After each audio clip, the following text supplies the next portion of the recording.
Hello, everybody. It is 9 o'clock Sunday night on August. What's today's date? 21st? 20th? I don't know.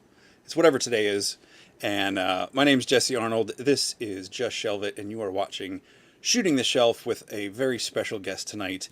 It is my first appearance of a doctor and royalty at the same time. So I just want to get everybody ready. This is going to be quite an adventurous conversation. Danny, Curtis, hello. Thanks for joining in. It's good to see you guys over there. So we've got a fun chat coming up tonight with Dr. Grimlock is King. So let's hear a round of applause out there in the comments. If you get those clap emojis going, and we'll bring on Dr. Grimlock is King, Mr. Eugene, Unick. Welcome to Shooting the Shelf. Hey, thanks for having me. No, thank you for joining. So we were just getting a little wash hand. Oh, they're doing the wash hands emojis. Welcome to the show. Thanks for joining me tonight. I've been watching you on Instagram for a while, and Danny Riverswifticon or Riverswift Customs suggested reaching out to you, and you graciously accepted the offer to join the conversation tonight. So, this is going to be fun. I'm looking forward to it, and thank you, Danny, for putting us in touch with each other. I really appreciate it. Let's see. So, one thing I think we're both fans and collectors of is Mythic Legions, correct? Yes. Okay. How long have you been into the Mythic Legions or Four Horsemen stuff in general? I started about October or November of 2019. It was right after the Aether pre-order had ended because I had just missed out on that. I had just kind of dabbled a little bit into it because probably tell I'm a huge Hellboy fan. And I was looking for some stuff to kind of complement the Thousand Toys Hellboy that I'd gotten, Okay. with the goal ultimately to be that I've always kind of had in the back of my mind that I'd like to do some type of photo comic. And it seemed like these were a really good line to get into. I had a couple buddies that really recommended it. My buddy Nick, this is Nickstagram on Instagram, and my other buddy Dan, who's Crasis on Instagram, and really kind of told me, hey, you might really want to look into this. And so I did. I joined the Cabal, which at that time was just a shade under 1,000 people, I think, and grabbed a few figures here or there. Pandemic hit. My collecting exploded quite a bit during then. And then since then, I've been really delved into the customizing aspect late into 2020. A little bit, tried to do it more last year than this year. I was talking with my wife in December when we were home with Christmas, the kids' Christmas break, and I said, I just feel like I'm not being able to convey what I really want to do. Hey, Nick, really want to do on my customs. And she said, I think you're just going to have to dedicate time every day. And she's been super supportive. And so, if you looked at my Instagram feed, I'm doing that hobby day for the year where I try to do something hobby related, and the majority of it is painting. And so today was, I think, day 233, and knock on wood, I haven't missed a day yet. So it's that's kind of how it all came about, my introduction to Four Horsemen and customizing and where I'm at with it. Okay. So how long into, so you got them to supplement Hellboy and like a photography comic, and then Right. did you get sucked into the line overall? Are you still doing other Yes. stuff, or has that become a focus? Um, One thing that I have found since I got into the Four Horsemen stuff, particularly Legions, because medieval stuff in particular has always kind of been my sweet spot for where I love lore, where I love just concepts, and it was really the line that once I got him in hand, I couldn't put him down. And I have been very guilty over the years of I get into things, I grab it, goes on a shelf, and then I just forget about it. Like I collect Transformers, I collect Mezco, some 1/6 scale stuff, and it really I exited 1/6 almost entirely, except for a few things. Once I got into Legions, because I just found that it was something that I could actually enjoy. It wasn't just um, it's this defined character that I've got 15 different iterations of. This is something very unique, something that doesn't fit into this box, and that's really been the appeal for me with it. Yeah, that's the same thing for me. I got one because I just wanted to get something unique because I found them on Big Bad Toy Store and they were a little more expensive. I didn't know about pre-orders and all that stuff just a little over a year ago, and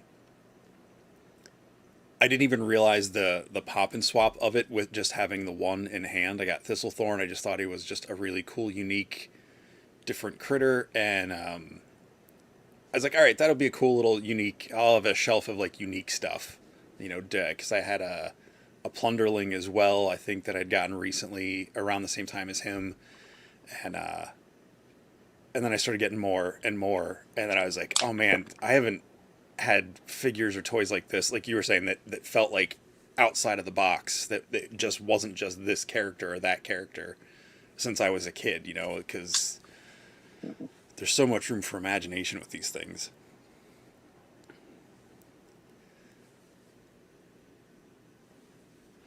And I think that's really the thing that has kept me sucked into it. I mean, we're really fortunate to have so many different 3D parts companies, so many different ways to improve on these figures that, that I know there's a little bit of established lore, that the Four Horsemen have provided, but you look at some of the creatives in the Cabal, especially, you look at someone like, Lexi Rose.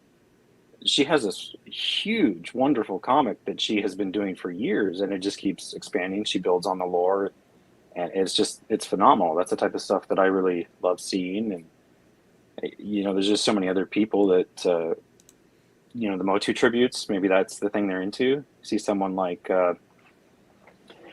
thank you, brother. I appreciate that. Nick is one of my really good friends and sort of to me, and I really appreciate him. And you look at like I think it was Nick Dube Customs and Nikki for PowerCon. They just did a whole bunch of Motu tributes. Eric Miller has done I don't know how many Masters of the Universe tributes, and for some people that seems to be how they kind of get introduced to the line. For me, it definitely was that, because full disclosure, please don't flame me. I'm not a huge Masters of the Universe guy. It just really wasn't It's okay. the hook for me coming in. But they're wonderful tributes, and I looked at the Zenithon. I'm sorry, I'm terrible with the newer names. Zenithon from Uh-huh. PowerCon. It's a fantastic looking figure in its own right. To me, it may not be Stratos because I'm not super attached to the Stratos character, but he's going to look awesome, stuff I want, or he's going to be great being a great orc on my shelf. So Yeah. Did you did you make it to PowerCon? I did not. Okay. I haven't been to any type of convention since 2016, I think. Um, Okay. and that was TFCon Chicago. So I've gone to a couple Transformers conventions. That's been Okay. about the extent of my con experience. So I'm very Okay. much looking forward to LegionsCon and Yes. having something that I really loved Transformers, and that was probably my biggest collecting areas prior to Legions were Transformers and Batman, and but I'm much more looking forward to LegionsCon for the intern for a day experience and getting a chance to talk with some of the wonderful creative people that I've gotten to know in the Cabal. Dennis Derby, Noah, uh, Melissa Somerville, Jeremy, uh, Eric, and I apologize because I know I'm going to leave somebody out because there's just That's all so right. many Yeah, wonderful no, people that no. I love talking to, and Yeah, I love seeing their work. yeah. Um, I went to LegionsCon last year, and I wasn't in the community yet. I only had a couple figures, but my friend Sean was, so he like knew that my wife was going to kill me guys. He knew Jeremy, and my coworker Douglas was telling me about like Okay. Nikki and some of these other people, and I'm like, I hear all these names, and it was like, I imagine it was like going someone watching Lord of the Rings for the first time. Like I hear all these names, they sound important, but I don't know what it means. I got home. Right. I hadn't really been using Facebook for anything other than my part-time job at the comic shop, posting like our store pics every Wednesday. Hmm. And then that got me back onto Facebook largely to join the cabal. And here I am, like almost everybody I've talked to on this show in the past. I think this is episode 6 or 7 or 8. I don't even remember now. Like almost everybody except for my mom and two other people were people I met in the cabal. So over half the people I've talked to, I'd never met in person. Yeah, and But yeah, I know we're that's going to one thing both be at intern for a day, and I'm looking forward to yep, getting to hang out with you at all that and all the people that you were mentioning. I'm very much looking forward to it, and that's I think that's one of the things that I really appreciate about the cabal is because I've been in a lot of different collecting groups on Facebook, and uh, I mean you've seen it. I don't really use Facebook for a whole lot other than my hobby stuff, and I really appreciate the community there versus a lot of the other groups. As it gets bigger, there's things that slip through, but I feel like the admins do a really good job of making sure that it's positive, that things stay on track, and I really appreciate just like Curtis. Curtis is another wonderful person. I can't wait to meet when we're out there. The episode that he was on a couple weeks ago, I that I reached out to him, and because that hit a lot with me because I dealt with anxiety as well. Okay. So that was really it was nice to see that being so open, and I really loved when you talked to Danny, that was just 2 hours of nerd bliss that I really appreciated and could relate a lot to. So Excellent. uh, it Um, is it okay to dig into that a little bit? yeah. Okay. Um, so I had some confusion on my side because some people talked to me at PowerCon and they asked if being we were hanging out in one of the hotels afterwards. I mean, it was loud. There was like Pixel Dan was on the other side of the couch, which I didn't meet him, but I've seen him on YouTube. So he's over there, Hmm. and there's like a whole group of people, and then I'm sitting with. I was like, how am I sitting with these people? It was just right place, right time. Like Jeremy Gerard sitting here, and then Eric Treadway sitting over here, and I Hmm. think Motu Joe and from Retro Rags was there, and all these people. And I'm like so overwhelmed by it. And then when I was getting ready to leave around midnight, Travis Bowles from my wife was going to come. He's like, "Are you doing okay? He just, is this getting to you?" And I'm like, "Well, this like I get nervous when I'm in a packed crowd and I can't move around. Like that is more of a claustrophobia thing." And I was like, my anxiety is a lot of internal other stuff. So like the crowd and being out amongst people doesn't hit me as much, but the anxiety depression comes in from a lot of other things, and the Hmm. painting and all this stuff has helped. So what's I mean, you don't have to get too specific, whatever you're comfortable sharing. This helps you with that, the painting and the customizing.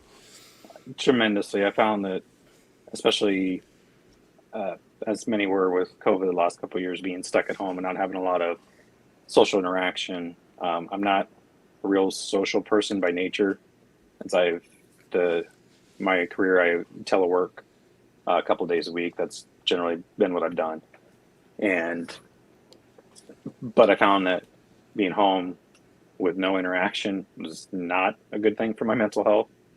I have had some form of anxiety for really as long as I can remember. A lot of control, like, okay, if I'm in control of this situation, I'm okay. Social anxiety does get the better of me, very large crowds. And it's also a lot of if if I feel like I maybe have a faux pas or I don't phrase something the way I really want to phrase it, and I'm very worried that I come off differently than I intended to someone. And so it's a lot of, you see memes floating around about, someone in the restaurant, the waitress says, thank you, have a good night. And they say, yep, love you too. And then, they're just sitting there, Yeah. up all night. It's like, that's me. I'm that guy where I think about that too much. And the really large crowds do get to me, which is, it's a lot of it's unfamiliarity, where if I'm not real sure of my surroundings, it's much more intensified. So there is a little bit of trepidation because I've never been to New Jersey. I'm not familiar with that area at all. East Coast wise, I've really only been to South Carolina and Florida and Georgia. So this will be the furthest east and north I've gone on that part of the state. So there's concern with that for me, just because it's, I live in the Corn Belt / Bible Belt in the middle of, the country in Nebraska. So it's it's a very rural state for the most part. I mean, I do live in one of the more populous areas now, but for reference, where I grew up, it's a town less than 300 people, a farming community, and I grew up out on a rural farm until I left for college. So it's Nick jokingly calls me Smallville, and it's very much true. It is very much true, and I own that. So I accidentally went to Nebraska once. I'm curious how this accidentally going. I'll keep I'll keep it as short as possible. I went to college in Springfield, Missouri, so also out there. But Springfield's, for out there, that area, it was a pretty big town. Branson's like 30 minutes away. Right. But I made some friends, and one of them lived in Moorhead, Minnesota, right on the state line with Fargo. So, of course, the movie was popular at the time. So it was like, oh, we're going to go to Minnesota, all that stuff. So like 6 or 7 of us load up in my van, and we go to Moorhead, Minnesota for spring break, which is in like February or March. So it's a frozen wasteland. So it wasn't the typical college spring break, which was fine. And on the way back, one of the girls was insisting she had to go to the bathroom. Like, she wouldn't let it go. I was like, come on, we're almost over I don't remember what state. Was it Missouri, then Iowa is right above Missouri on the western side. And she's like, I have to go now. She's like, pull off at the next exit. I'm like, there is nothing here. And we got off the exit. We went up over this like not ridge, but like kind of a hill, and there's just this big sign like "Welcome to Nebraska." And I'm like, there you go. We had to go to a whole nother state just so you could go to the bathroom. Yeah, there's a couple different places that could be, and I'm pretty sure I know exactly what you're talking about, because my in-laws are in Missouri. My wife's originally from Missouri, so we go there quite a bit. And I think I have a fairly good idea of exactly where you were. I think when we got back on the highway, it took us longer to go there and get back onto the highway than if we would have stayed and gone to like the next exit. I think, which was, it was real close to the next border. There was like a traffic or like a rest stop kind of situation or something. So, but yeah, that was the one time I've been to Nebraska. It was very nice. It's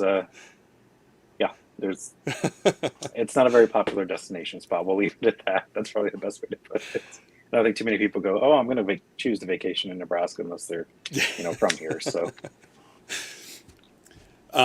Rich is saying you can come chill at his table if you need to at LegionsCon. I was going to say the same thing. They have the breakout rooms this year since it's their own convention. Last year there was there was like a couple of benches outside, which for me was fine because it was November. I didn't think it was that cold. But, there's a couple benches outside, but they're going to have that one room they're going to try to keep open the whole time for people to just go and hang out. Are you staying at that hotel? Yep. Nick is coming with me, so he's my plus one. So cool. We're gonna do that. We're gonna try to get in on Wednesday and then fly out on Monday, I believe. So. And thank you, Rich. I appreciate that. I'm a huge fan of his work. The way he takes things apart, it's just surreal. It's an amazing vision that I wish I had, because the way he puts things together is just phenomenal. Yeah, I like.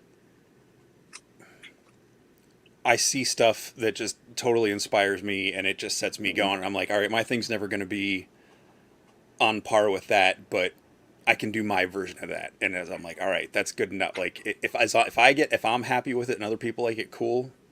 End of the Yep. day, as long as I'm happy with it, that's Yep. my sweet spot. Unless I'm doing a commission for someone, then it's like, are you sure this is okay? Do you want me to put a little more gold over here? Or, this, which I haven't done very much of that. And the one commission I'm actually doing, the guy, he gave me like a general idea, and he's like, I don't want to see it. I don't want any questions. Just do it and give it to me. I'm sure I'll love it. I was like, okay. That's awesome. That sounds like my kind of commission. I don't do commission work for that reason. So, and also, I mean, full disclosure, I don't feel as confident enough in my work to feel like I could actually charge someone for my work. So I tend to, I've given away quite a few of my pieces that I've painted over the last couple of years because I like to just send little surprise packages to my buddies every now and then. So, Well, hopefully getting to LegionsCon this year, because I never thought about setting up at a show like this, because I had no idea what to expect walking in there. mhm. And just, I know I've said this anytime I've talked about it, but walking in and seeing that most of it wasn't for sale, it was just people like, look what I did.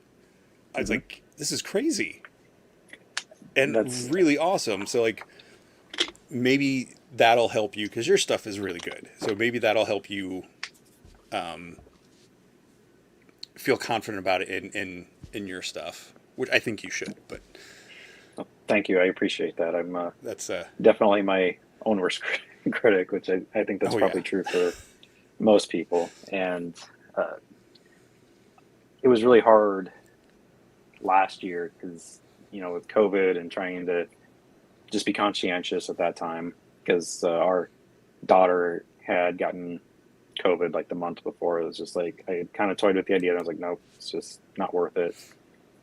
Thank you, Eric. I really appreciate that. I think Eric's stuff is phenomenal. I mean, I've been giving him a hard time. He's going to be, painting irises and pupils in a couple of days with an airbrush. So, everybody oh, should make okay, sure they watch that.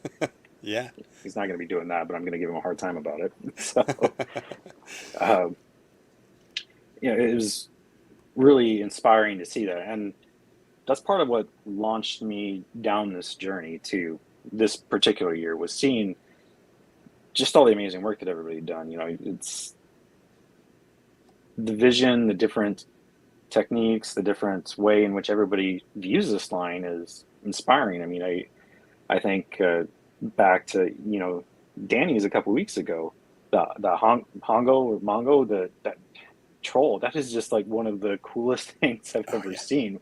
With the ukulele, I never would have thought to give this little 18-inch troll ukulele and make him look like he just loves to sing down by the river. It's beautiful and I love yeah, it. And there's just so many different things that people think of that I love seeing because it doesn't occur to me. Because I sit there and, the stuff that I make is, primarily for me or maybe for a couple friends. I try to do what interests me because that's what I want to work on. And it's really, that's all. Yeah, dude, that was fantastic. I loved it. I love every time I see a picture of it, it makes me smile. Thank you, Rich. I appreciate that. yeah. And that's true. Every time I see customs, I love it. I love seeing, my friends do it. I love seeing everybody in the community doing it. And that's one of the things that I really appreciate about this particular community compared to other ones that I've been a part of or still am a part of is that there's not competition, so to speak. I don't see it where it's like, oh, I'm going to use ML for an example, because I've reached out to him a couple times just because if you look at my feed, I paint a lot of his stuff because I love his stuff. The stuff that I love painting pretty much from everybody. I try to support every creator at least a little bit in the community that's putting out print parts or capes or soft goods, stuff like that, just because Mm-hmm. as much as I can, I enjoy it. I find uses for it, but I feel like a lot of Emil's vision in terms of like his sculpting fits the aesthetic that I want more. So I find myself painting a lot of his and a lot of MAFC and Planetary Dog Toy stuff and Wolf King stuff. But I feel like Emil in particular, his stuff really just kind of speaks to a lot of the stuff that I'm working on currently. And you know, I reached out to him a couple times, and I know he's a busy guy. I don't know how he sleeps between making those videos for YouTube, sculpting, and being everything else he does. I don't know. I wish I had that energy. But just he was so gracious when I asked him for a couple pointers on some of the skin tones that he had done, because I was painting some of the Godsfire stuff, and I was struggling trying to get it to look a certain way, and he gave me some pointers on it. And I find it that there's so many people willing to share here. I've reached out to Dennis, I've reached out to Nikki, I've reached out to Melissa, and I know I'm forgetting other people, and I apologize if I did, because so many people have helped me out, especially the last couple of years as I've been doing this, and I really am trying to give credit to that, because I feel like that's how great the community is. And I pivot that to sort of the other lines that I've been in, especially like the 6 scale stuff, where that community is very more guarded in what they do, because there's a lot more, I guess, competition, where people don't want to lose out on commission work, or they don't want to give away what they do. And I can understand that to an extent.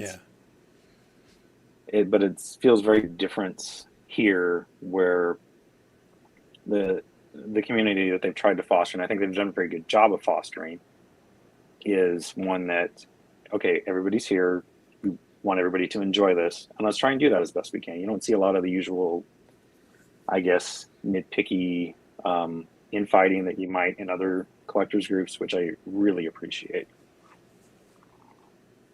Yeah, I totally agree. I think coming into the Cabal, because I'd been a part of a couple groups in the past, like pop groups and different things. It wasn't even so much the creative side, and just the negativity is like, well, where's this character? Why haven't you made my favorite show yet? Oh, well, what about my favorite movie? And I was just like, I just wanted to be a part of that. And then coming in here, and then just seeing stuff like new people coming in, like I felt I got made to feel very welcome. So when I see people and I know they're new, or they're like, hey, first time posting, I try to extend welcome to them, because like, just get everybody in here. Like, the more people that love this stuff, the more Mythic's going to get out there, which means more 3D Right. people are going to make stuff, more people. And like one of my favorite quotes is from a book called The Black Cauldron, which I've talked about on the show a couple times, but is like, one of the characters says something to the effect of, the more you find to love, the more you add to your own heart. And I'm like, that's a really good, like, your heart has so much a capacity to love.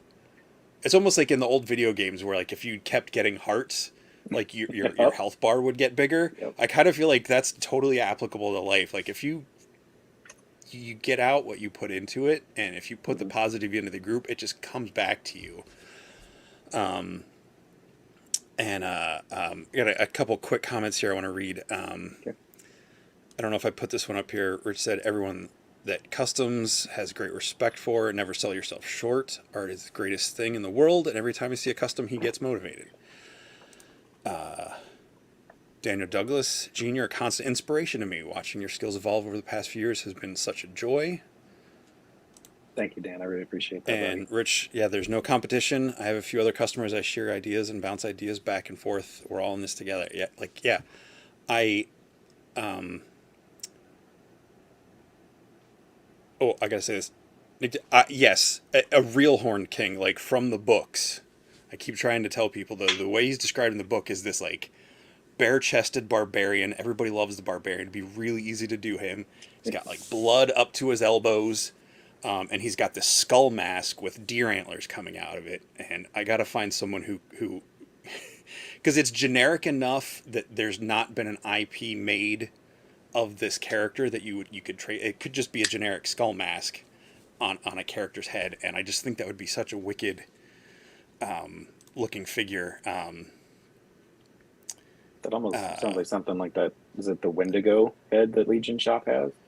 Might be Almost, but I think stand-in. it's supposed to be like a human skull, so kind of like that orc okay. skull that they have, but with Okay. like antlers coming off of it. At least the way it was described in the book. The Horn King is great.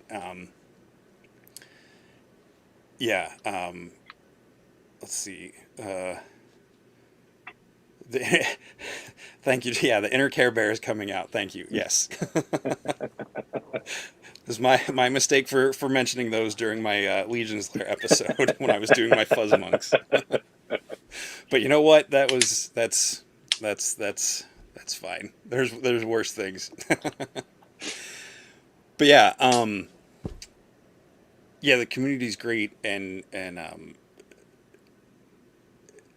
oh, I don't know where I was going with that. But like, yeah, you're trying to give credit to the right people. Like sometimes I'll see stuff and I'm like, oh man, who posted that? Um, and you talk about socially awkward. Like I've just learned to like kind of lean into it.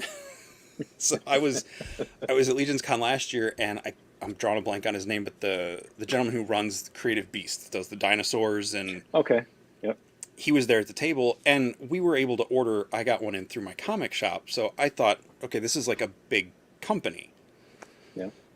I was like, oh, are you do you work for them, or are you just representing? He's like, oh, I kind of am the company. I was like, oh.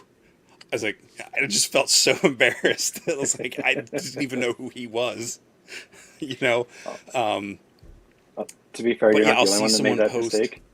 Because I had no You what? clue until I was on. I had no clue on that until I did the Oh, Kickstarter for the Tyrannosaurus. I thought it was a big company too, because they're on BBTS and other sites, and yeah, I yeah, realized it was one dude. yeah. I mean, I think he does all the sculpting, designing, and I think like the Horseman, it goes off to someone that does the manufacturing and stuff. But um, yeah, I mean that's another fantastic line of stuff. I don't, okay, apparently Danny did the same thing. So look, see that's the thing. We're all socially awkward. I think that's one of the things that like why this community is so accepting is that like um, there's some cool people out there, like Lord Stephen Bishotti and some of those other guys, that are just smooth AF all the time. But then the rest of us are just kind of, I'm just happy to be here. Um, but yeah, with Rich, if the con's getting overwhelmed, but you don't feel like going back to your room, swing by my table, and I'm going to try to build a die. I don't know if I have it or not. You can hide out behind there for a while or something. Or I appreciate that very much from both of you. because that's the nice thing about, I would go to Baltimore Comic Con as just a fan and walk around, and that place is crowded and packed. Um, and then one year I went and I had a comic, so I was behind the table, and I'm like, oh my gosh, I feel so much better. There's at least two That's feet awesome. between me and almost everybody else, like because that was a crowded place, constantly bumping into people. Um, but yeah, but I think Legion's Con is going to be its own very unique thing. I'm talking in circles just because there's so much exciting stuff. Okay, customs. You're saying that you really like Emil's stuff. Did you get to see the thing he did with Curtis last week in the Wolf Den? I did not. We were Okay. actually post celebrating my daughter's birthday because she had her Okay. birthday like the second day of school, so I didn't get to do that because we were out helping that. So I was hoping to I'll catch the replay at some point because I typically when I'm working, I put the replays up of YouTube shows or the customizing stuff just because I'm an early riser, so I'm usually up at work at Okay. between 4 and 5 most days. So getting to be an old man, so I don't stay up too late anymore. So a lot of times I just catch the replays in the morning the next day. So Okay. Um, well, it was really cool, and we watched Emil just start with the gray ball in ZBrush, and then in the hour and a half, 2 hour, however long it went, and he didn't even start it till they were a good ways into it. He does this whole awesome dwarf head that is going to be available, I think, to purchase at LegionsCon. Curtis, you can correct me in the comments. It's going to be available somewhere, probably through Wolf King Customs, I believe. And he was taking suggestions from people in the live chat, and I was like, oh yeah, okay, so you just did this, and it was that's great. awesome. And he like almost completely, I think he finished a little bit up afterwards, but it was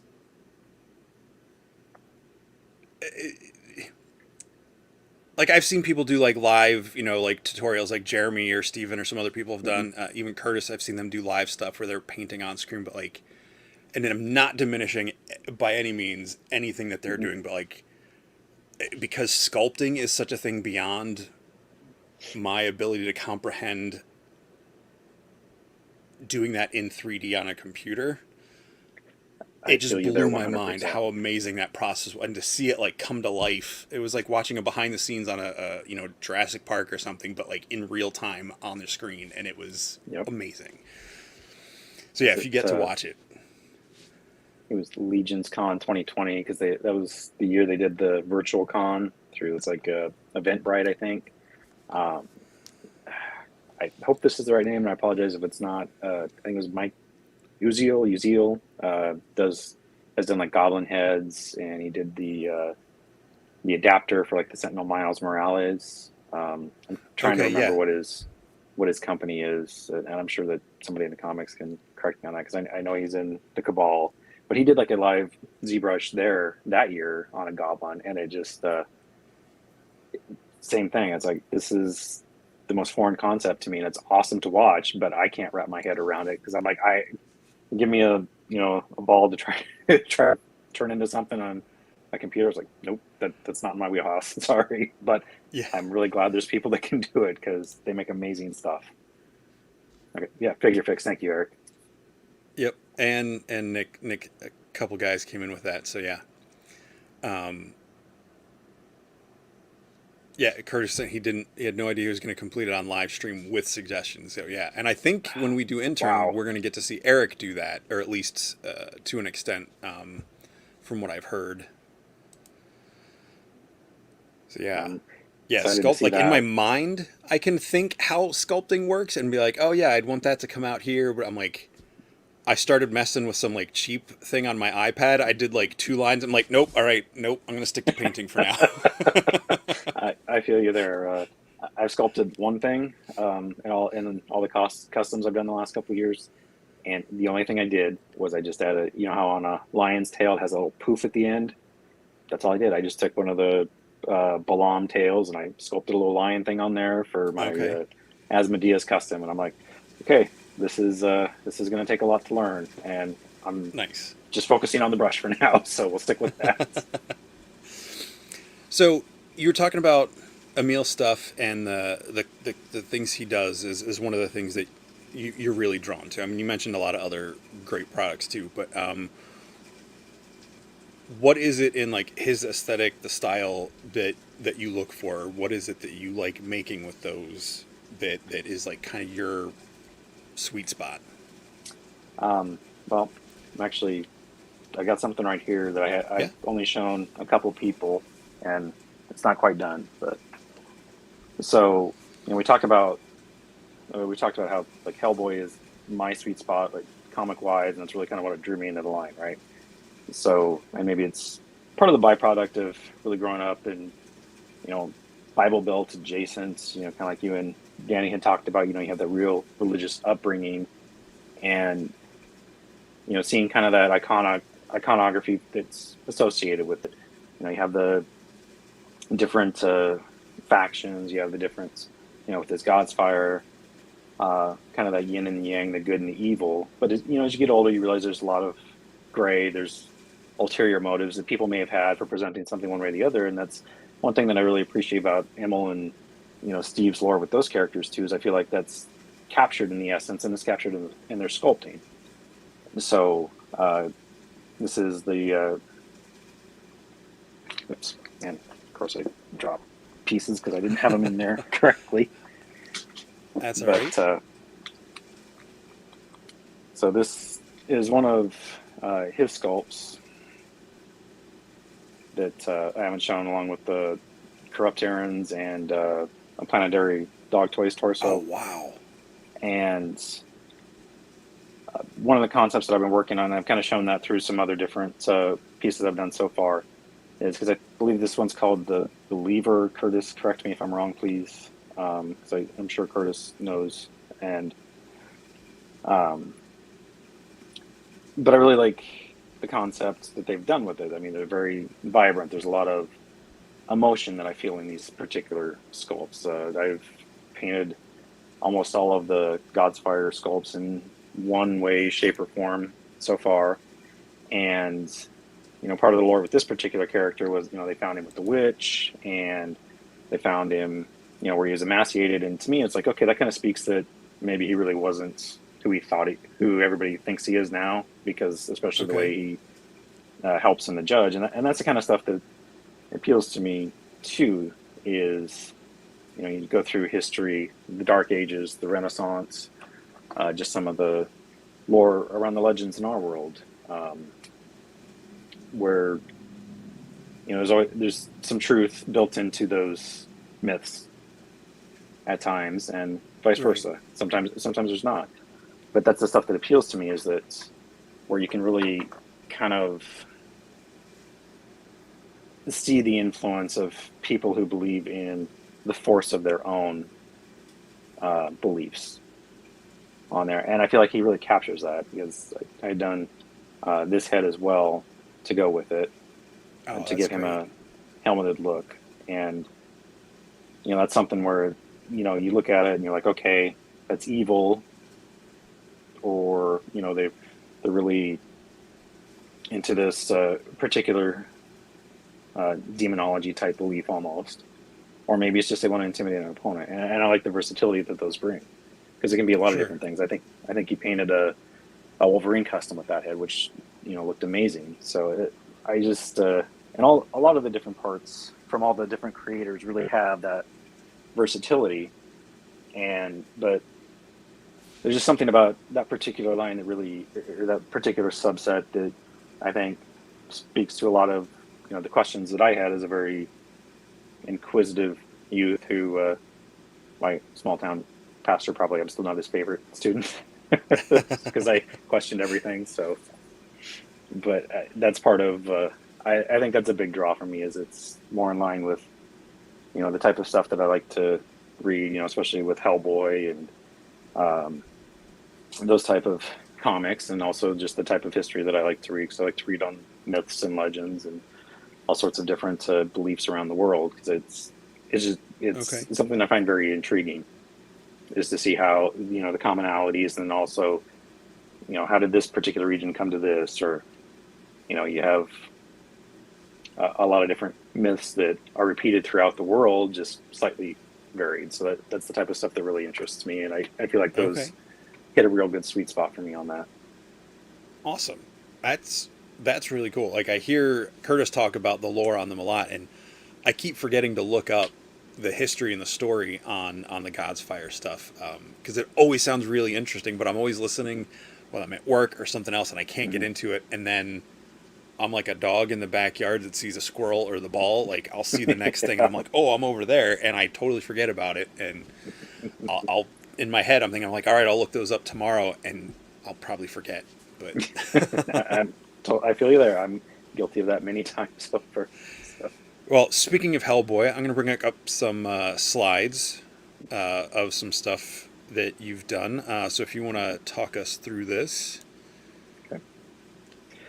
So first off, I want to give credit to my good friend Ian Reed. He's a product photographer for a couple companies like Toy Notch and Mastermind Creations, Ocular Max, who do third-party Transformers. He's a very good friend of mine. He's actually the one who got me hooked on Hellboy. And so a couple years ago, I'd bought these kits from Noble Bear at the time, before the Four Horsemen had done their revised guidelines. He had these Hellboy kits to convert, you know, an orc into Hellboy. And so to thank Ian, I painted him a custom Hellboy. And so this is what I had painted for him, and I sent it to him, I think, a little bit before Christmas. So, because I really wanted to get that to him last year before then, because I'd been promising it for months that I was working on it. And he's, you know, he is quite possibly the kindest human being I have ever met in my life. I love the man to death, and he's wonderful. And I love his photography skills, and he makes my stuff look way better than what it is. And he's just he's worth the follow, especially if you love photography. He kills it. He's amazing. Is that hard return? Is that Yep. his to follow? Yep. Okay. Yeah, there's lots of fire reactions coming up in the chat here Appropriate, for right? that. Yeah, I mean, yeah, that is fantastic. Like, those are great pieces. You did a great job. He took great pictures. Those are great. I love that. So this is the same figure, just with the two different heads, right? Yep. Yep. So he's got the sword, the shield, and the two different heads, and then the flame effect on there. Very cool. You got some weapons here.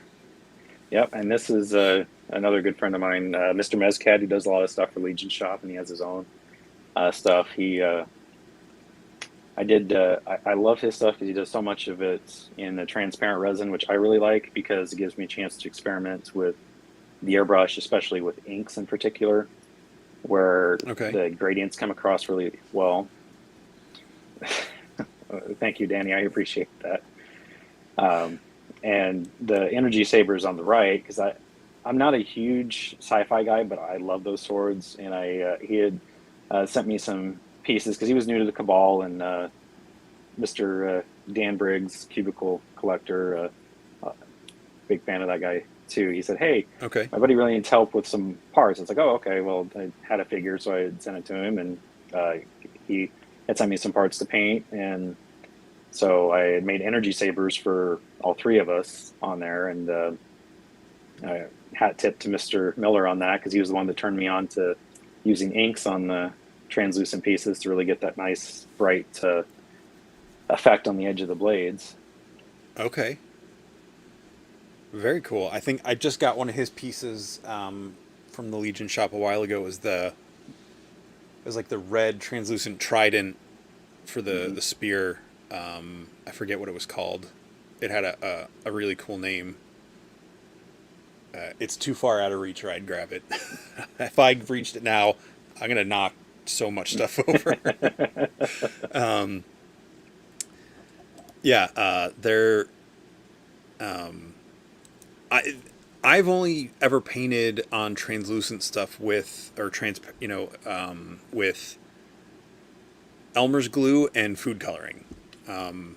Because I started doing that with minis for D&D minis. And I saw someone do that for like glass bottles to give it like the sea glass look, and I'm like, I wonder if I can do that on my minis. And I haven't tried it on anything Mythic yet because I don't really have a lot of transparent stuff. But those are fantastic.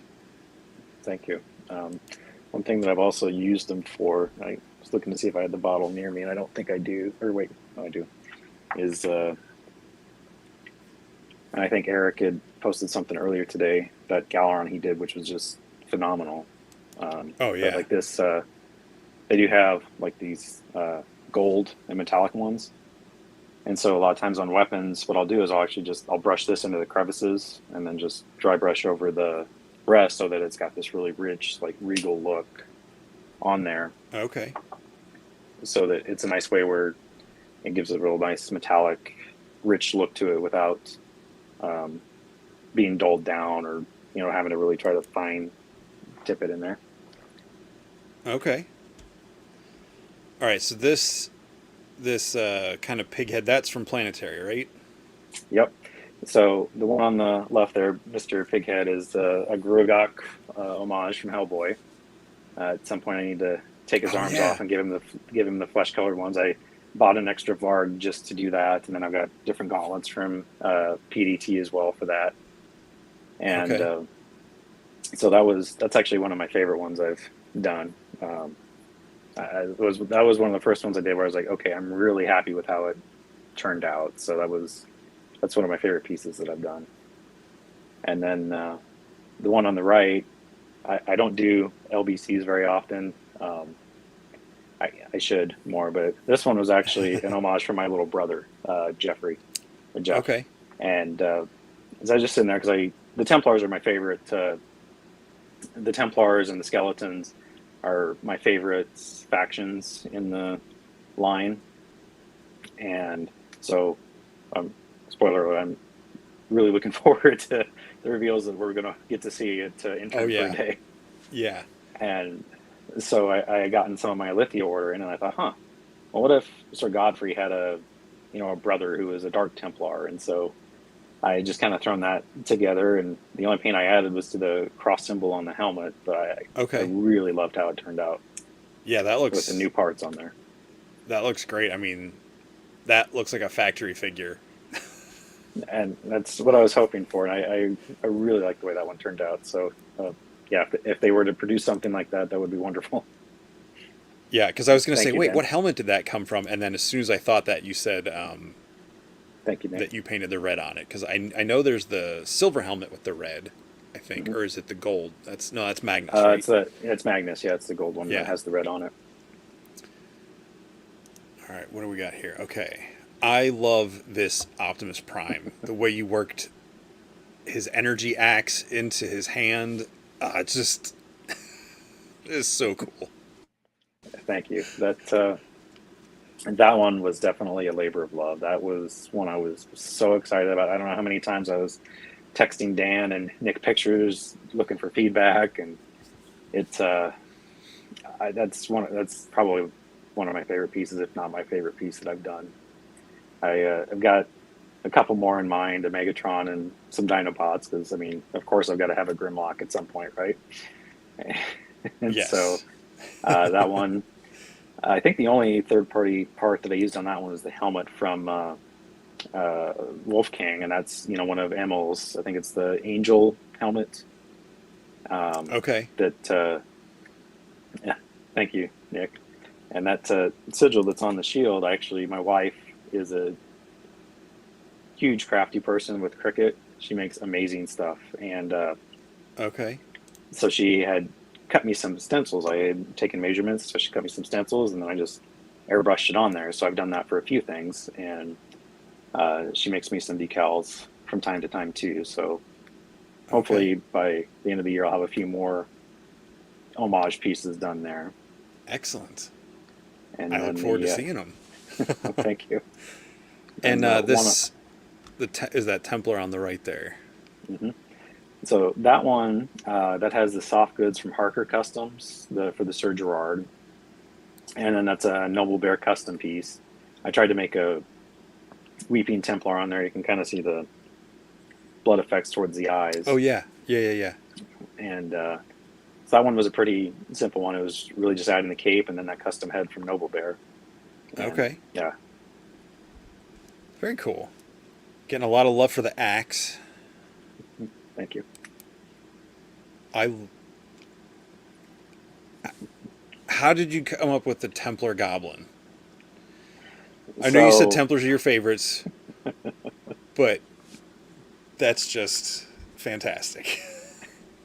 so uh, Daniel Douglas, Crisis. We trade messages all the time on ideas, and he's a huge Goblin fan.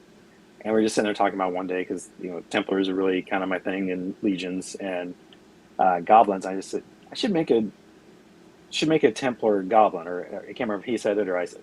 We were talking and it came up. I was like, that's a brilliant idea. So, and that one was just super simple. I just used the stencil again on it, and the rest of it was just dry brush the white on there. And then I wrote a bio up for him where he's actually, thank you, Curtis, where he's a part of the God's Fire people. So he's actually Okay. like the Faithless's little buddy. So I love it.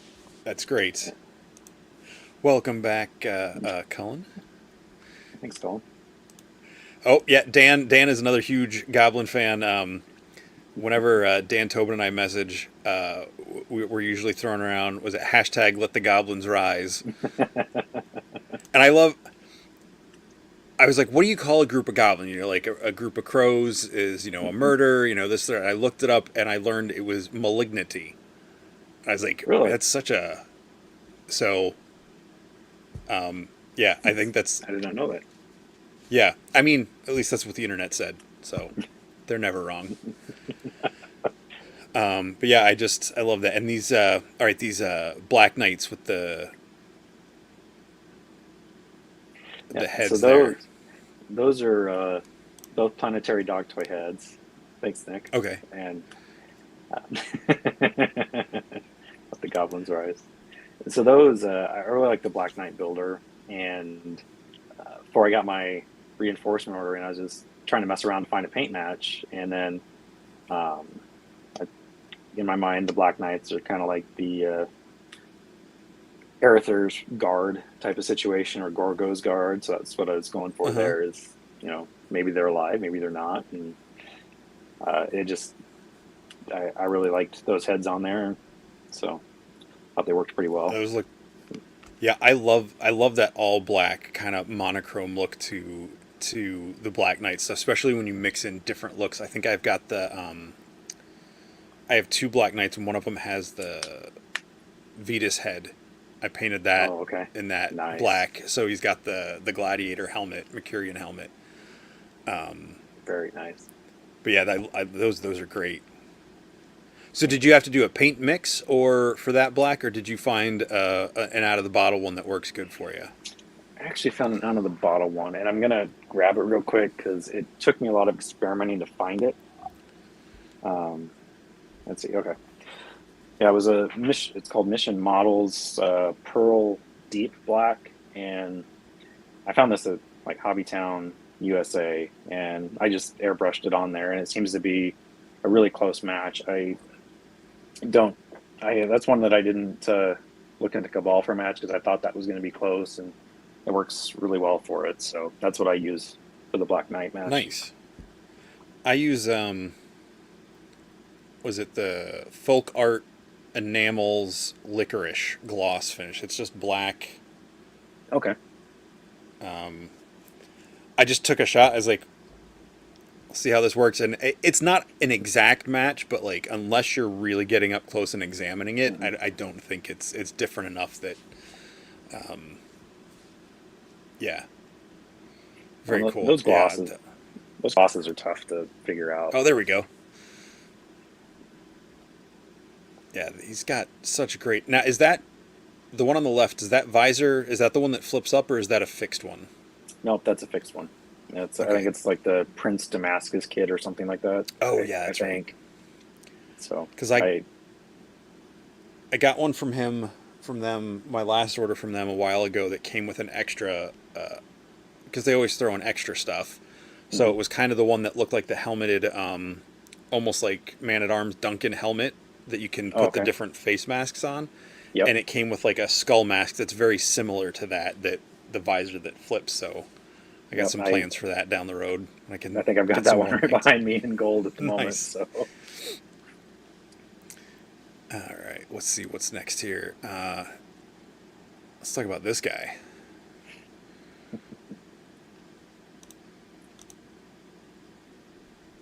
thank you, Mark. So I feel like, is that a Noble Bear head, or is that That's actually a Wolf Legion King shop? head. That's a I Wolf think King. Okay. Yep. Yep. That's Sorry, Len.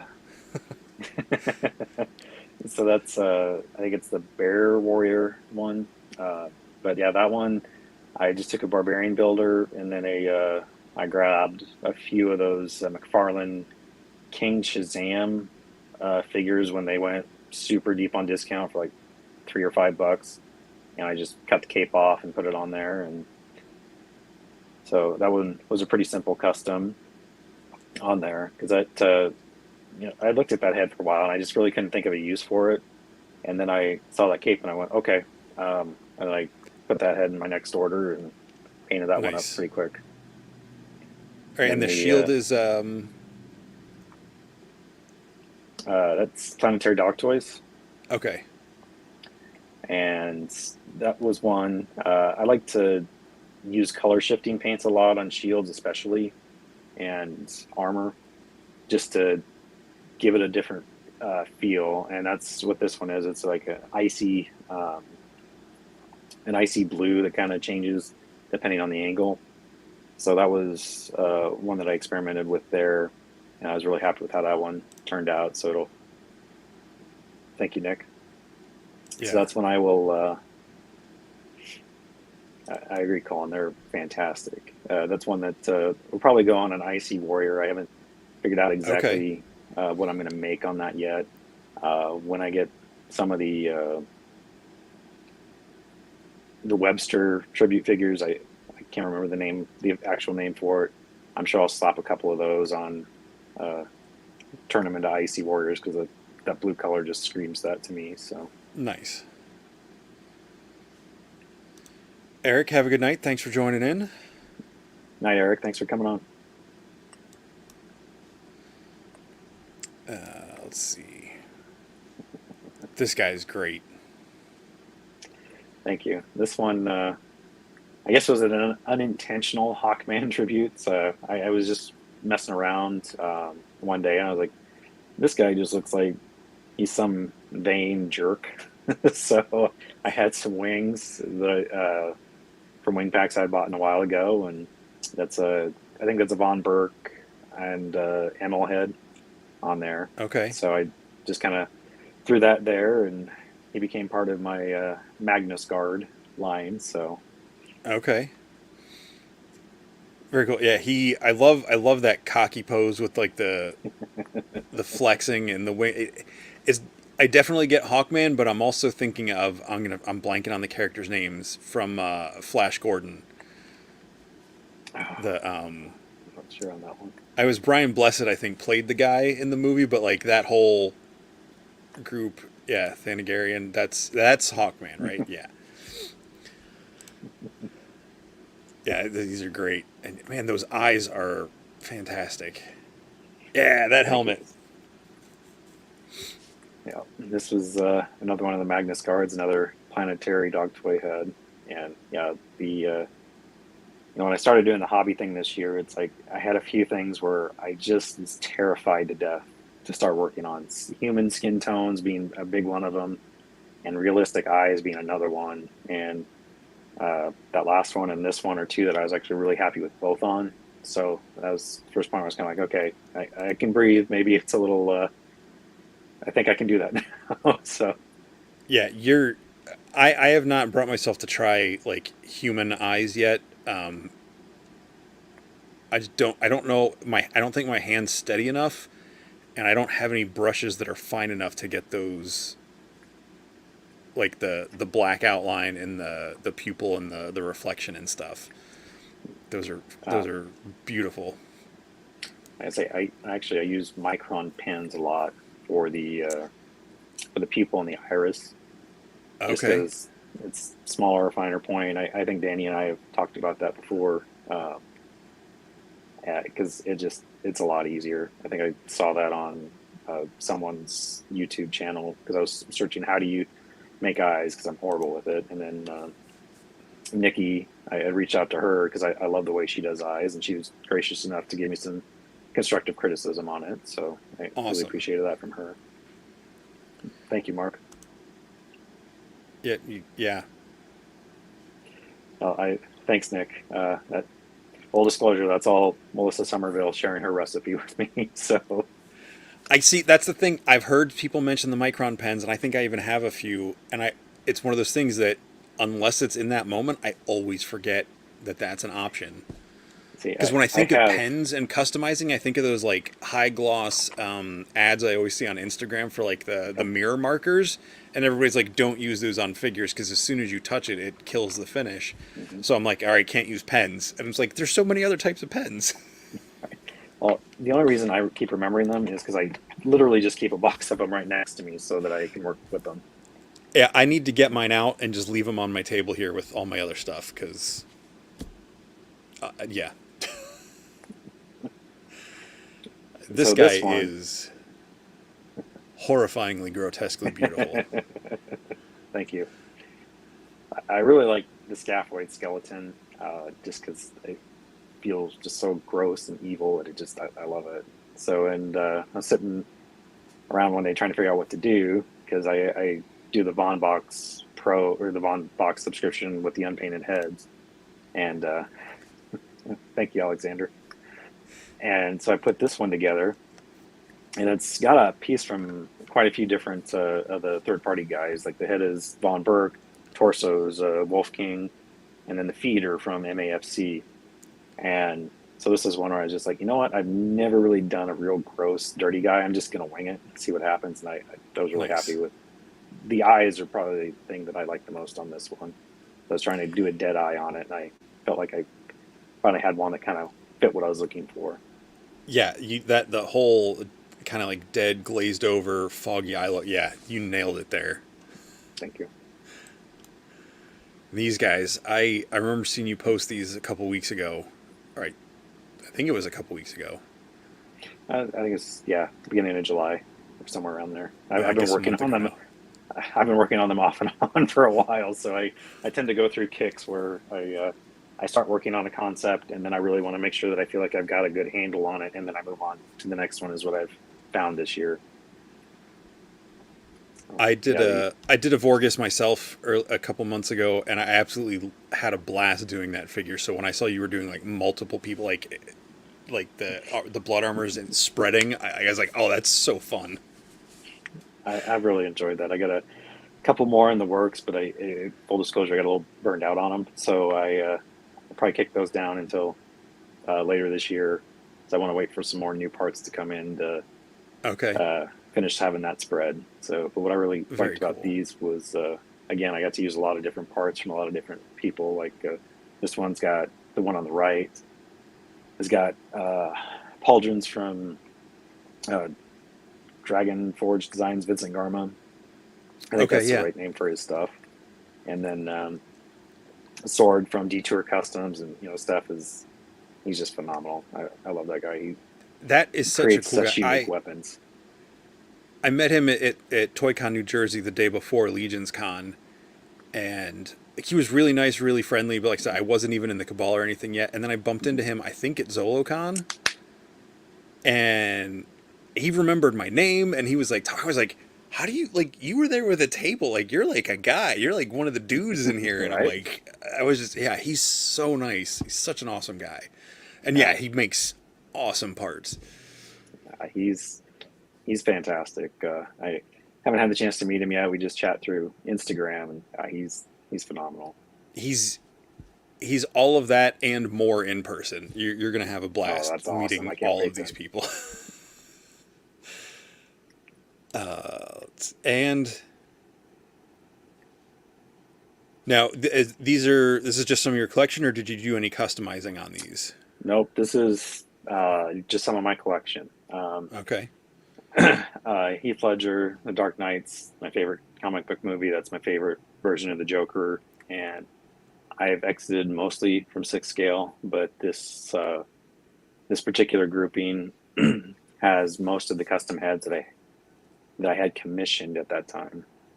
Okay. From Dario Barbara, he's now the lead painter and designer, I think, for like Caustic Plastic and a couple other uh, six scale figure companies. He's a tremendous artist. I think I was on his wait list for like almost 2 years to get those heads done. Oh wow. And so those are some of my most prized collection pieces there. Awesome. Very cool. I think that is the last slide I had worked in there. Man, I think my camera keeps tilting down. There we go. So you'd said you liked Transformers, and did you have any of the Masterpiece stuff, or was it all kind of like the Hasbro like Gen 1 classic stuff, or more some of the newer lines? That's one where I have shifted focus several times in the last decade in particular.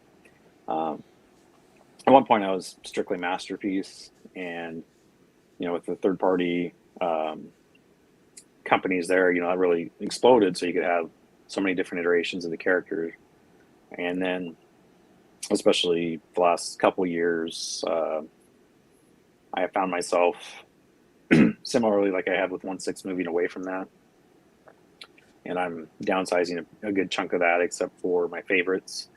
And I've really moved into like the legend scale size, which the smaller size ones that the third party companies do there, because a lot of them are just mini masterpieces and they're Okay. wonderful.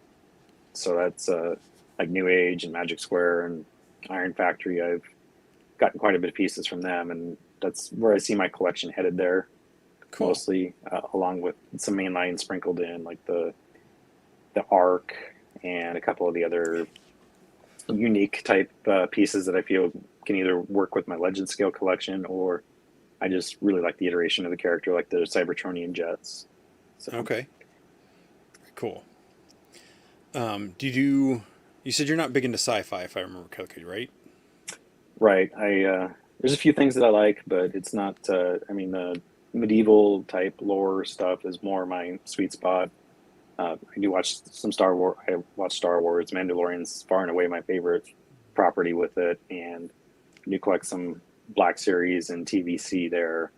Okay. But that's about the extent of it. Aside from like the Astrobots from Toy Notch, those are really about the only other dalliances I have with sci-fi type stuff. Which I ones? Toy Notch, it's like the Astrobots. Oh, okay. I think I've seen them. And yeah, they're like the super posable. They almost look gorilla-esque, I guess, for lack of a better comparison in stature. Okay. And Yeah. and then I have pre-ordered both Cosmic Legion waves, so that's really Nice. about the extent of it for my sci-fi type of dalliances. Okay. I think you're gonna love because I believe they're gonna have the cosmics on display again at LegionsCon, and I'm sure we'll see them at Intern for a day and everything. Probably get to see them a little closer there, but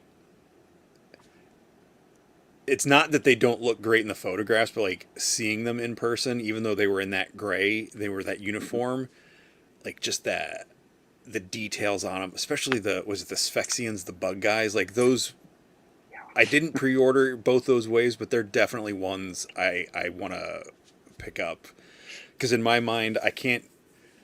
I want to buy all the Mythic Legions. I want to buy all the Cosmics, but I can't do all of them. So I'm gonna like cherry pick the Cosmics and have like a crashed ship on Mythos, Nice. and then like some of the other people coming after them. So I'll have like a handful, but they're so great looking. We got a question here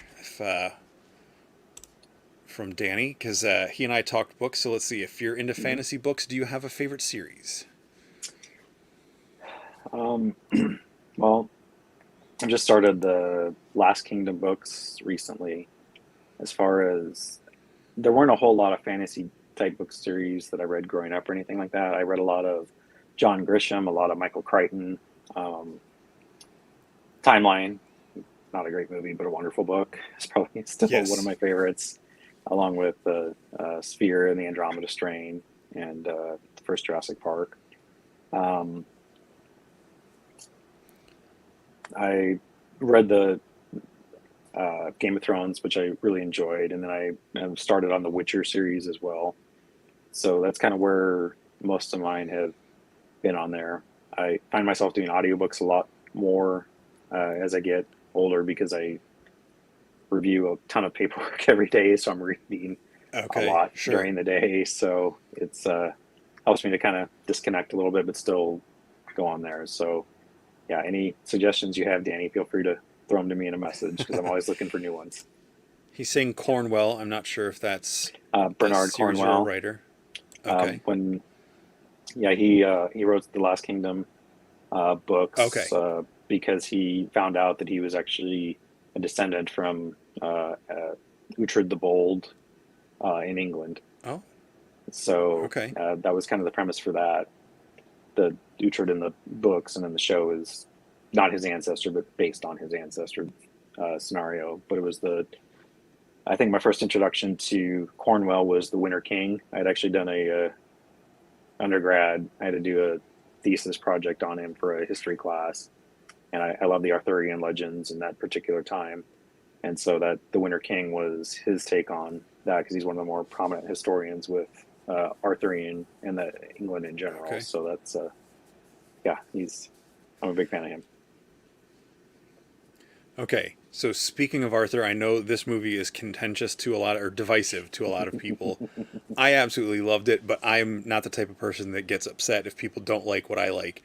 Did you see the Charlie Hunnam Guy Mhm. Ritchie King Arthur: Legend of the Sword, and how Mm-hmm. did you feel about it? It was a good popcorn flick. I mean, that's at the end of the day, for me, movies in particular are, is it a time where I can get lost in something for a couple of hours and enjoy the experience? I am admittedly, I full disclosure, I don't think I'm a good person to talk about like film critiques or nitpick, thematics and Sure. this and that. If I'm entertained and I feel like I enjoyed it, I'm going to think favorably on it. And I enjoyed that one, the one with Keira Knightley and Mads Mikkelsen, and the name of the lead is escaping me at the time. But that King Arthur is probably my favorite live action interpretation. I think it was like 2002, 2003. It's Yeah, Clive Owen. Clive Owen. Yes, thank you. And I Yeah. mean, The Sword and the Stone and Robin Hood are my two favorite Disney animated movies of all time. So it's Yeah. I admittedly probably have a bias towards anything, Arthur related. I'll make a recommendation for you. I think I talked about it with Danny in the episode with him, but maybe not. But there's a 5-book series called the Pendragon Cycle by an Okay. author named Stephen Lawhead, and each book is told from a different character's perspective. And the first one is Taliesin, Okay. and then Merlin, and then Arthur, and then the last two I think are I think it's Grail and Pendragon, and the last two take place during different times of the third one, because it's the third one kind of ends with the whole disappearing of Arthur kind of thing. Mm-hmm. So the other two are kind of like bigger stories set in those time periods, and Okay. those are really cool. So if you like that Clive Owen one where it's got like that kind of Roman-esque, Mm-hmm. those books were the first time I read stories where it had some of that Roman-esque kind of vestiges of the culture. It was further back like that, Mm-hmm. like that one was. So, Right. but yeah, I love that that was the first time I ever saw Mads Mikkelsen, and when he like slides off that horse in the opening scene where they're guarding the wagon with the Pope, or what, not the Pope, but like the cardinal or whatever, and he just Right. slides off that horse with that Eastern sword. Like, I get goosebumps thinking about that. Such a good movie. I love that one. Yeah, I'm gonna have to get that suggestion from you at the end because I can't find my pen and I'll write it down I'll now. shoot you a text with it when we're done. Okay. All right. Thank you. And he did a really fun series about Robin Hood, where Okay. it's set in Wales during the was it when the Franks are taking over Britain? Okay. I can't remember. But it ties Robin Hood is it's rebrand E Hood, so it's like the King Raven of the Forest or the King something like that. Mm-hmm. It's a really different take on Robin Hood, but it's really fun. And again, each book is like a different character's perspective. Okay. Hey Walter, what's up? Hey Walter. He must have heard us talking about the Cabal earlier.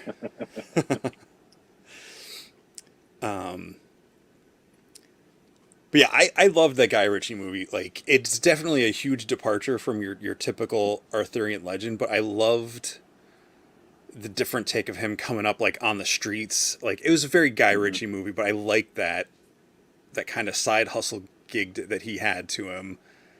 Mm-hmm. That like just wasn't like this noble born valiant guy who was always doing the right thing because it was the right heroic thing. He was just taking care of his people. I feel like Warner Brothers keeps doing this. They set up a cool movie to kind of get things set up to be a franchise or at least a 2 or 3 movie thing, and then they don't do well because they depart so far from the original stuff that. But yeah, I really enjoyed that movie. The giant elephants at the beginning, come on. Right. Yeah. I don't know. We started Warner Brothers, especially how they handle DC, because it breaks my heart thinking about it. So. Yes. That's a whole different interview. Right. Maybe that should be one of the breakout sessions, group therapy for the mismanagement of the DC EU. trust me, I can lead that one. I'm happy to fall on that grenade. So.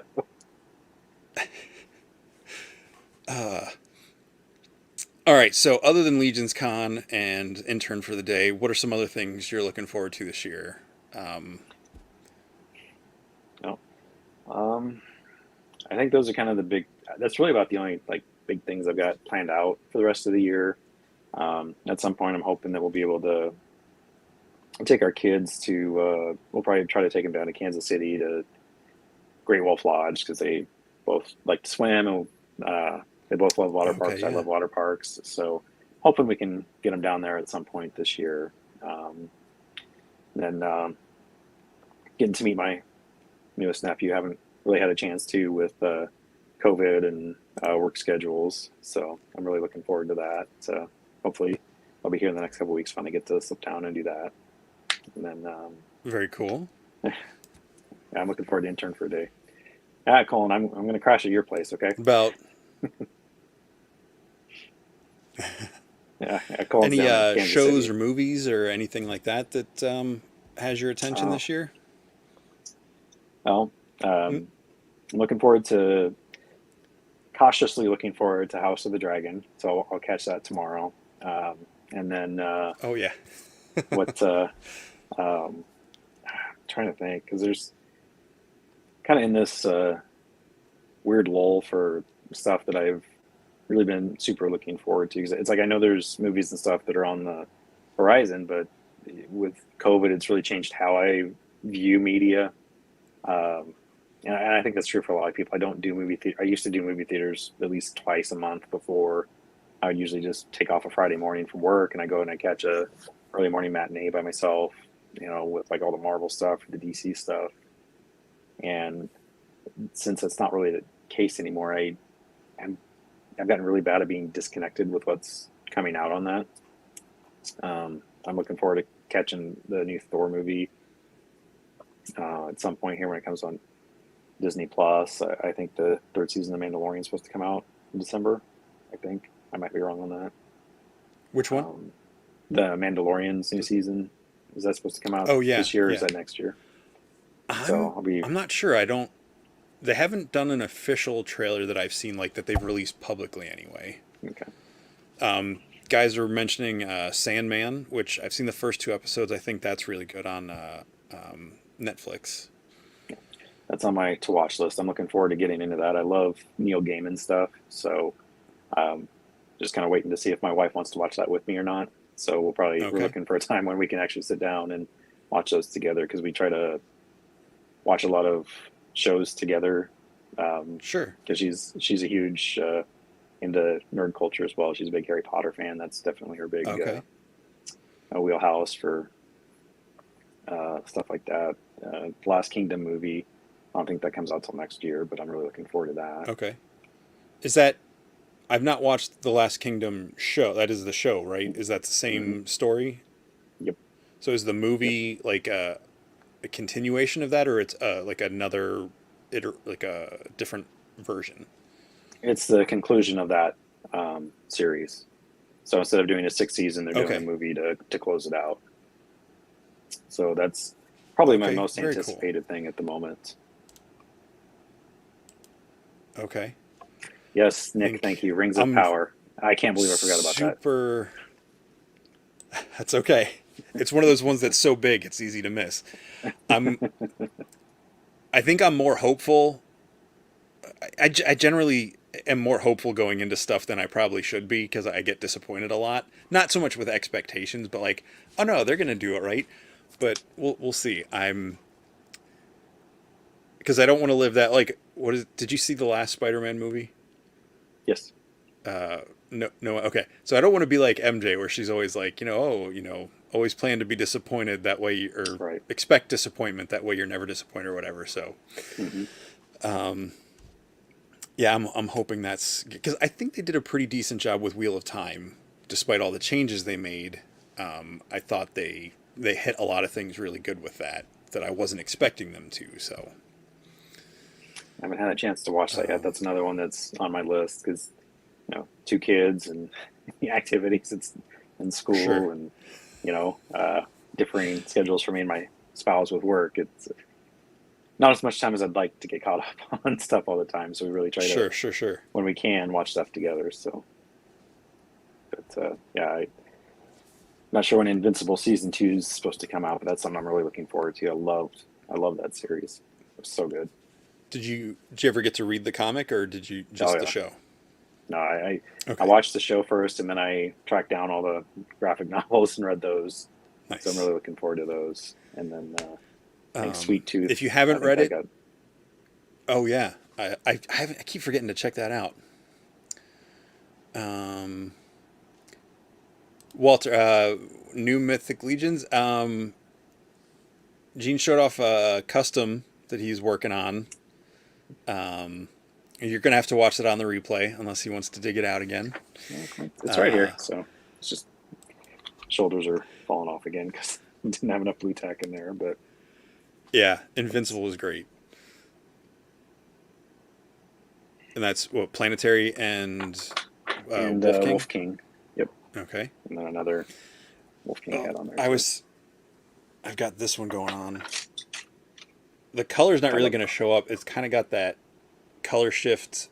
It's like it was like a blue-green base, and then I did like a blue color shift on it, Nice. just because I thought that would pop with the fox. I'll take a better picture and post it. Yeah, you can really see it underneath Later, like but the belts. yeah, It shows up there where it's shifting. I'm working on the one I was doing for a friend, which I'm not going to show here because he sometimes watches. So, I'm trying to think other show. Oh, I don't know. The show was good. The comic's better for Why the Last Man. I haven't read or seen either of those, so I'll have to look into that. I'd say read it first, because the show's because I feel like our society has changed enough in the last 10, 12 years or whatever since it started coming out that like, and because it deals with a lot of, I'm not trying to open the debate here about stuff, but gender issue things, because everybody, the concept of the story is last man on Earth. Okay. Everybody on every being with a Y chromosome dies except for this guy and his monkey. And it's the whole like, oh, if I was the last man on Earth and then all the women were left, it'd be great. And he's like, no, it wouldn't be great. So the comic's great, and the show's interesting because it takes a lot of those things, but it does kind of adapt it to some more modern things. So it's really interesting. But yeah, the comic's fantastic. 60 issues, and it's Brian K. Vaughan, so it's really good writing. Yeah, that would be there'd be a lot of logistical issues. I mean, you think about something like that where the joke is, oh yeah, that'd be wonderful, but that's a lot of pressure, especially if you're trying to propagate a society and keep that going forward, whether last man or last woman. That's a lot of pressure. That's a lot of difficulties attached with that. And they get into stuff to where like it's not just humans, it's every species with a Y chromosome dies. So like, so insects, so like nothing's reproducing that doesn't reproduce without splitting itself, or however nature does what nature does. And so it just has that cascade effect, as like certain species of animals start dying out because they have short lifespans and stuff. So it's makes you think about a lot of stuff other than like, oh yeah, it'd be great because I'm the only guy and all the ladies are left. It's like, most of them probably aren't going to like you. Probably not. Just because you're the last one doesn't mean you're not everybody's type. Yeah. I would just stay inside and paint all the time until I ran out of food, and then I'd just waste away.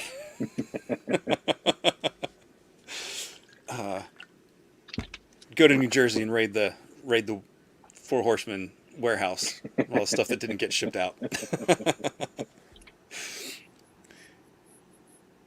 Okay, Daniel says he's watching this, working on a body for a completely surprise head that you painted and sent him one day. I think I have a good idea what that is. I think. I'm excited to see it if it's what I'm thinking. Oh, I'm excited to see it no matter what, but sure. If it's the concept that I think he had showed me, I'm really looking forward to seeing it executed. Awesome. No, I would leave the blue Hagnons unless I could customize them into something else. Well, I mean, you just go and put it outside Colin's house with like the string. That's how you Yeah, get him out of yeah, his house, right? I'd take them all to Colin's house. All right. Well, I think that's been a pretty good chat. It's been nice getting to know you. I look forward to getting to hang out with you at Intern for a day and Me that too. whole weekend. Thank you very much for coming on and talking with me. I can't wait to see what you keep posting. Thank you for having me. I really appreciate you inviting me on here. This has been a blast. This is a lot of fun. Excellent, great. I'm glad you did. I'm glad you had fun. Glad Walter's cooking dinner. That was forever ago Tacos? for me, but yeah, tacos. Man, now I'm hungry. No, I'm not. No, I'm not. Well, thank you again for joining me tonight. If you want to hang out for a minute, I'm going to bump you out. I'll Sure. say goodbye to Okay. everybody, and then we can wrap up. All right. Sounds good. So thanks for joining me. Grimlock is King. Oh, do you have anything you want to plug? Your Instagram, Dr. Grimlock is King. Yep. My Instagram is at Grimlock is King. That's where I post all my work at. I didn't get the doctor thrown on there earlier, but that is the display name on there. So the actual handle is just at Grimlock is King. So, At Grimlock is King. Okay. yep. Okay. All right. Yeah. Check out his stuff. Because you're posting at least one thing every day, right? Yep. Yeah. So go check it out. You can see all of Gene's work over there in person. And maybe we'll see you at a LegionsCon with a table yourself someday. So We'll see. no pressure when you're ready. Well, thank you. All right. I'll bump you out here and I'll catch up with you here in a second. All right. Thank you again. Thanks for everybody for coming. All right, everybody. Thank you so much for joining us tonight and hanging out with me and Gene talking. Oh, Trevor, we're just wrapping up. That's all right. You can watch the replay or listen to it later. Yeah, Walter. Yeah, Walter. I would love to have you on this at some point. We'll set that up. I know time difference we'd have to adjust for, but yeah, we'll make that happen. But yeah, thanks guys. This was great. It's always fun getting to talk to other collectors, other fans of Mythic Legions toys and just geek stuff in general, and just kind of get to know each other. So it was really fun doing this and getting to meet some of you at PowerCon. I can't wait to meet Gene and some more of you at Intern and GCon and LegionsCon in November.